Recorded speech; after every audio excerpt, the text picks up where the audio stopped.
Hello guys. कैसे हैं? शायद आप अच्छे होंगे।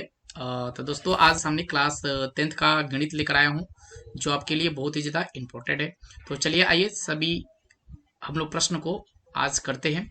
तो आज हमें क्या पढ़ना है, मैं आप लोगों को बता दूं कि आज हमें पढ़ना है क्या, निर्देशांक ज्यामिति। ठीक है, निर्देशांक ज्यामिति का क्वेश्चन नंबर आज हमें पढ़ना है 4 और 5। ठीक है, तो आप लोग बिल्कुल रेडी हैं 4 और 5 प्रश्न को करने के लिए। तो आज हमें क्या पढ़ना है, तो आप लोगों को बता दूं कि निर्देशांक ज्यामिति है। ठीक है, ओके है। हाँ, तो चैनल पे आप नए हैं या पहली बार विजिट कर रहे हैं तो चैनल को जरूर सब्सक्राइब कर लीजिएगा और साथ में बेल आइकन को जरूर दबाइएगा, क्योंकि हमारी आने वाली पहली जो नोटिफिकेशन है आपके पास पहुंचे और फर्स्ट में आप मेरा वीडियो देख सकते हैं। तो गाइज, और एक बात आप लोगों को बताना चाहता हूं कि मैं नून एकेडमी एप्लीकेशन पे, यानी नून, ठीक है, एकेडमी पे मैं लाइव क्लास जो है 7 बजे से 8 बजे तक मैं मैथ पढ़ा रहा हूँ। तो आप लोग बिल्कुल 9th और 10th मैथ लाइव क्लास, और क्लास में बता देता हूँ कि 9th और 10th दोनों क्लास जो है वो लाइव चल रहा है, जिसका टाइमिंग जो है 9th क्लास का 5 बजे से 6 बजे तक है और 10th क्लास का 7 बजे से 8 बजे तक है। ठीक है, और इसका एक खास बात मैं आप लोगों को बता दूं कि इसमें क्या क्या हो रहा है, ये भी आप लोगों को बता देना चाहता हूं मैं कि इसमें जो आप लोग पढ़ सकते हैं तो लाइव क्लास है। ठीक है, और पर डे क्लास चल रहा है। आज आप लोगों का चलेगा एक्सरसाइज जो है वह 3.1। ठीक है, और इसके साथ में सप्ताह में 2 दिन आपका टेस्ट होता है। ठीक है, ऑनलाइन टेस्ट होता है, उसको हम लोग बोलते हैं कंपटीशन। ठीक है, और कंपटीशन के साथ ही क्या क्या और है, इसमें टेस्ट भी मिल रहा है आपको, इसमें आपको नोट्स भी मिल रहा है, जो नोट्स चाहिए उसको नोट्स भी दिया जा रहा है, और साथ में कंपटीशन भी है। ठीक है, और प्लस में आप लोग को टेस्ट सीरीज भी कराया जा रहा है। इसमें रैंकिंग 1, रैंक 2, रैंक 3 भी आप ला सकते हैं। जितना अच्छा करिएगा परफॉर्मेंस उतना बेटर होगा। तो आप लोग को जल्दी से क्या करिए कि नून एकेडमी एप्लीकेशन को डाउनलोड कर लीजिए और बिल्कुल लाइव क्लास पढ़ना है। इसमें क्या क्या सब्जेक्ट पढ़ाई हो रहा है, अभी तो फिजिक्स हो रहा है, केमिस्ट्री हो रहा है, बायो हो रहा है, और ऑलरेडी मैं मैथ पढ़ा रहा हूँ। तो जल्दी से आप लोग नून एकेडमी को डाउनलोड कर ले, बिल्कुल फ्री ऑफ कॉस्ट है। यहाँ पे 1 रुपया आपको देना नहीं है और फ्री में आप क्लास कर लीजिएगा। तो चलते हैं फिर हम क्लास को स्टार्ट करते हैं। ठीक है, बिना समय गंवाए 4 नंबर क्वेश्चन को एक बार फिर से और हम लोग शुरू करते हैं। ठीक है, ओके है।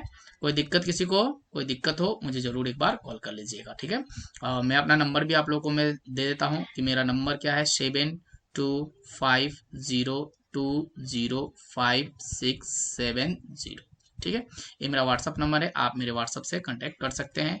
जो भी डाउट हो आप यहाँ से मेरे से क्लियर कर सकते हैं। ठीक है, तो 4 नंबर क्वेश्चन क्या है कि बिंदु वो -3 कामा का 10 और 6 कामा का -8 को जोड़ने वाले रेखाखंड को बिंदु -1 कामा 6 किस अनुपात में विभाजित करता है। ये वाला क्वेश्चन है, इसे हमें क्या करना है, सॉल्व करना है। तो चलिए हम सॉल्व करते हैं। ठीक है, अब सॉल्व करते हैं तो सबसे पहले हमें क्या करना होता है, एक संख्या रेखा हमें खींचनी होती है। ठीक है, तो सबसे पहले हम क्या करेंगे, एक संख्या रेखा को हम ले लेते हैं। ठीक है, जिसका पहले हमें नामकरण करना होता है। अब देखते हैं यहाँ पे 1, 2 और 3 बिंदु है। ठीक है, तो हम सबसे पहले ए बिंदु का नाम देते हैं। तो ए में मेरा कितना है, -3 कामा का 10। ठीक है, और बी बिंदु कितना, दो बी बिंदु इसको मान लेंगे कि इसको मानते हैं हम पी, पहले मान लेते हैं। ठीक है, इसको पी मान लेंगे। कितना दिया हुआ है मेरा, माइनस का, नहीं इसको, हाँ -1 कामा का 6, और बी कितना हो गया मेरा 6 कामा का -8। ठीक है, इस प्रकार से आपने एक रेखा खींच लिया। अब आपको इस पे M1 और M2 दर्शाना है। तो यहाँ से हम ले लेते हैं, इसको मान लेते हैं M1, और यहाँ से एक रेखा खींचते हैं जिसका नाम दे सकते हैं हम M2। यहाँ तक आपको एक बना लेना है डायग्राम। अब हम सॉल्व करते हैं। तो यहाँ सबसे पहले लिखना है माना की, क्या लिखना है, माना की। ठीक है, जो भी डाउट हो आप मेरे से व्हाट्सएप पे कांटेक्ट कर सकते हैं। ठीक है, तो लिखेंगे हम सबसे पहले माना की -1 कामा 6। ठीक है, बिंदु रेखाखंड,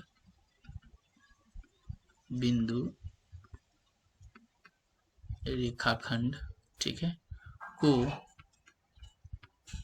M1 कामा M2 में विभाजित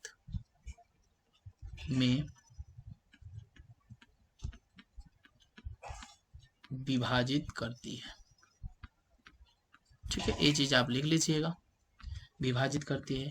तो हमें कौन सा सूत्र का प्रयोग करना है यहाँ पे, तो विभाजन सूत्र का हमें प्रयोग करना है और विभाजन सूत्र का प्रयोग करते ही इसे हमें क्या करना है, हल करना है। तो विभाजन सूत्र से लिखने के बाद कौन सा, अब x का हमें लगा लेना है, ठीक है। कौन सा, तो वो सूत्र होता है m1, ठीक है, हाँ x2, ओके, प्लस में m2, ठीक है, और इंटू में क्या, इंटू में हो जाएगा मेरा क्या है, मेरा इंटू में x1 है तो यहाँ x1 हो जाएगा इंटू, और बाई में मेरा क्या है m1 प्लस का m2, ठीक है, ओके है यहाँ तक। चलिए m1 कितना है मेरा देख लेते हैं। तो m1 हो जाएगा मेरा, अभी कुछ तो m1 मेरा कुछ है नहीं यहाँ पे दिया हुआ, तो हम m1 क्या लिखेंगे, तो x का मान मेरा कितना है, तो माइनस का 1 है, तो हम x का मान कितना लिखते हैं, माइनस का 1, इक्वल में m1 कुछ दिया नहीं है तो हम लिखेंगे m1, x2 कितना हो गया मेरा, x2 हो गया मेरा 6, गुणे में कितना है 6, जोड़ है जोड़, m2 कुछ दिया नहीं है, और x1 कितना हो जाएगा, माइनस का मेरा 3, ठीक है, ओके है यहाँ तक। चलिए अब m1 बाई m2 कुछ दिया नहीं है तो m1 जोड़ में m2 ऐसे ही रखेंगे, ठीक है, यहाँ तक क्लियर है। किसी को कोई यहाँ पे डाउट, किसी को डाउट है यहाँ पे बताओ, किसी को डाउट नहीं हो ना, चलो फिर हम आगे देखेंगे। हाँ m1 बाई m2 हो गया है, अब हमें क्या करना है यहाँ से देख लेना, ठीक है। हाँ चलिए m1 बाई m2 हो गया, तो अब हम इधर m1 माइनस m2 को ले लेते हैं, m1 माइनस का m2, ओके है, इक्वल में कितना हो जाएगा 6m माइनस का 3m का 2, 3m का 2, तो यहाँ लिखेंगे माइनस m1, ठीक है, और माइनस कितना कर देंगे 6m1, क्योंकि यह m1 है और ये मेरा एक जगह करते हैं दोनों को, माइनस का 3m2 और प्लस का हो जाएगा मेरा m2, तो 6 कितना हो जाएगा माइनस का 7m1 इक्वल में, अब इसमें से जोड़ देंगे तो कितना हो जाएगा, प्लस माइनस का 3 और 1 कितना हो जाएगा प्लस 2m2, ओके है। अब m1 निकाल लेते हैं पहले, m1 बराबर क्या करेंगे 7 प्लस है तो माइनस है तो प्लस हो जाएगा, इक्वल में कितना है 2m2, ठीक है, तो m1 इक्वल कितना हो जाएगा 7 इंटू 2m2, तो m1 पाई में m2 इक्वल क्या हो जाएगा 7/2, सॉरी 7/2 जो है मेरा क्या आ गया m1 और क्या आ गया है m2, तो आप इसको आराम से हल कर सकते हैं, m हो जाएगा आपका 7 और m2 हो जाएगा 2, तो आराम से इसको हल कर सकते हैं। अब आपको कुछ नहीं करना है, ठीक है, अब m1 और m2 का मान हमसे पूछा गया था, हमने m1 और m2 का मान निकाल लिया है, हम यहीं पे क्या कर देंगे आंसर कर देंगे, तो आप लोगों को समझ में आ गया होगा। तो चलते हैं फिर आगे क्वेश्चन पे और आगे क्वेश्चन करके देखते हैं। आगे 5 नंबर क्वेश्चन क्या दे बोल रहा है, इसको हम देखते हैं ना, ठीक है, इसको हम देखते हैं कि आगे 5 नंबर क्वेश्चन क्या कह रहा है। क्वेश्चन यह कह रहा है कि वह अनुपात ज्ञात कीजिए जिसमें बिंदुओं a 1, -5 और b 4, -5 को मिलाने वाले रेखाखंड x को विभाजित होता है, इस विभाजन बिंदु को निर्देशांक भी ज्ञात करना है इसका, ठीक है, इसमें यही चीज करना है। तो हम चलिए सबसे पहले क्या लिखेंगे, सॉल्व लिखेंगे, और सॉल्व लिखने के बाद हम इसको हल करते हैं, ठीक है। तो सबसे पहले तो हमें एक रेखा खींच लेना होगा, रेखा का नामकरण भी करना होगा, तो ए मेरा कितना मान लेते हैं 1, का -5, ठीक है, और उसके बाद बी मेरा कितना दिया हुआ है, तो बी दिया हुआ है -4, का 5, ठीक है, और हमें रेखाखंड को मिलाने तो हमें पी निकालना होगा, तो पी क्या मान लेंगे x, का 0, और इस रेखा पर हमें m1 और m2 को दर्शा देना है, ठीक है, कोई दिक्कत नहीं है। अब यहाँ लिखेंगे हम x का बिंदु हमेशा क्या होता है, इसके नेक्स्ट क्लास बताया गया था कि x इक्वल में क्या कामा में 0 होता है, ठीक है, y होगा तो y, 0, ठीक है, होता है। यहाँ तक आप क्लियर हैं, कोई दिक्कत किसी का है, किसी को नहीं होना चाहिए। तो माना कि वह अनुपात क्या हो जाएगा m1 बट्टा m1, m2, ठीक है, चाहे अनुपात में लिख सकते हैं, है, ठीक, कुछ भी लिखिए। चलिए विभाजन सूत्र हमें यूज करना है यहाँ पे, विभाजन सूत्र से। अब विभाजन सूत्र आपका क्या है, आपको पता होगा कि हमें क्या निकालना है, x तो दिया हुआ, हमें y निकाल लेना है, सिंपल, x चाहे y कुछ भी निकाल ले, तो पहले हम x निकाल लेते हैं, ठीक है, बाद में y निकालेंगे, x निकालते हैं हम पहले, क्या निकाल ले, x निकाल ले हम, एक्स ही निकाल लेते हैं, सॉरी एक सेकेंड, हमें पहले एक्स एक्स ही निकाल लेना है, ठीक है। ओके है, कोई दिक्कत किसी को? कोई दिक्कत भी नहीं होनी चाहिए। चलिए हम यहाँ पे क्या ले लेते, एक्स निकाल लेते हैं सबसे पहले। तो एक्स का सूत्र क्या होता है पहले हम देख लेते हैं। तो एक्स इक्वल क्या होता है, m1 x2 प्लस में m1, फिर m1, इसमें m1 और m2 का प्रयोग करेंगे क्या, m2 और m1, हाँ m2 का प्रयोग करेंगे, ठीक है। m2 और x1 इंटू में m1 जोड़ में m2। चलिए m1 कितना है मेरा, एक आया है, ठीक है, एक किसको मानेंगे, और गुणे में x कितना है मेरा, 4 है, ठीक है। और प्लस है तो प्लस, m2 कितना है मेरा, एक, और x2 कितना है मेरा का, एक, ठीक है। m1 और m2 कितना हो जाएगा आपका, m1 और m2 कितना हो जाएगा, तो एक और एक, ठीक है। आगे चलेंगे, फिर हम आगे देखेंगे थोड़ा सा। यहाँ तक आप समझ लिए होंगे, बिल्कुल आसान है।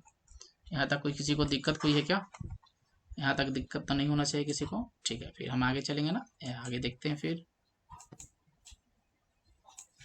हाँ आगे ले लेते हैं ब्लैंक पेज। हाँ अब हमें कितना आया था, एक और एक आया हुआ था। तो अब हमें क्या करना है, कुछ नहीं करना है, बिल्कुल आसान हो चुका है, इस चीज़ को आप समझ लीजिएगा आराम से, ठीक है। हाँ चलिए अब हमें क्या करना है, देखना है, वो हाईलाइट नहीं चाहिए, हमें पेन चाहिए। हाँ अब क्या करना है हमें, तो -4 गुने एक तो कितना हो जाएगा, -4, और एक गुने एक इक्वल एक, ठीक है, और इक्वल टू 1 + 1 2, -3 बटा का कितना हो जाएगा, 2, ठीक है। तो 3/2 मेरा आ गया है, ठीक है। अब हमें क्या निकालना है, y का मान निकालना है, ठीक है। तो y का सूत्र भी आप जानते ही हैं क्या होता है, m1 y2 जोड़ m2 y1 बटा क्या होता है, m1 जोड़ m2, ठीक है। हाँ तो y का मान कितना है मेरा, 0 दिया है, ठीक है। तो m1 कितना है मेरा, इसमें m1 मुझे कुछ नहीं दिया है, इसलिए मैं सोच हाथ से निकाला तो शायद आप लोग, चलिए कोई दिक्कत नहीं है, हम देख लेते हैं। m1 + 5 प्लस में m2 -5 गुणे में -5, ठीक है। अब m1 m2 करते हैं, जोड़ m2 इक्वल में क्या करना है हमें, m1 m2 है तो m1 गुणे में 5 जोड़ m2 गुणे में -5 बटा में m1 और m2 कितना है, तो कुछ है नहीं मेरा, तो उसको छोड़ देते हैं, ठीक है। कुछ नहीं है तो लिखने से कोई फ़ायदा हमें नहीं है, क्योंकि हमें m1 और m2 निकालना है, ठीक है।